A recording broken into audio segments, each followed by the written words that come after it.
স্বামীর ঘরে আসতে না আসতে এত বড় গিফট পাবো কখনো ভাবি নাই। পা রাখার সাথে সাথে আবার লক্ষ টাকার গিফট পেলাম। তো আজকে কি গিফট পেলাম অবশ্যই দেখাচ্ছি। স্বামী মানিকের ঘরে পা রাখার সাথে সাথেই উপযুক্ত সম্মান করল আজমিরাকে। আজমিরা বিথি কোনোদিনও ভাবেনি তার জীবনে এত বড় সম্মান ও পুরস্কার অপেক্ষা করেছিল। তবে আজমিরা বিথি বাবার বাড়ি থাকতে সবসময় বলতো, আল্লাহ যা করে ভালোর জন্যই করে।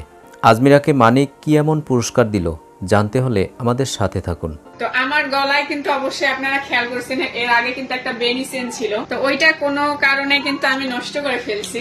শখের বেটার কাজ দেখেন, মানে সেম চেনই আবার আমার জন্য আজকে গিফট হিসাবে পাইলাম। আমি অনেক অনেক খুশি হয়েছি। আর এই চেনটা কিন্তু আমার অনেক বেশি পছন্দের, এই যে বেনি চেন, আর মানিকেরও এটা অনেক বেশি পছন্দের। তো যেহেতু মানে আমার নিজের দোষে এটা আমি নষ্ট করে ফেলছিলাম আমারটা, আবার আসার সাথে সাথে এরকম একটা গিফট পাবো কখনো ভাবি নাই। আজমিরাকে মানিক অনেক ভালোবাসত। 3 লাখ টাকা দিয়ে গলার চেন দিয়ে ভালোবাসার প্রতিদান দিল মানিক।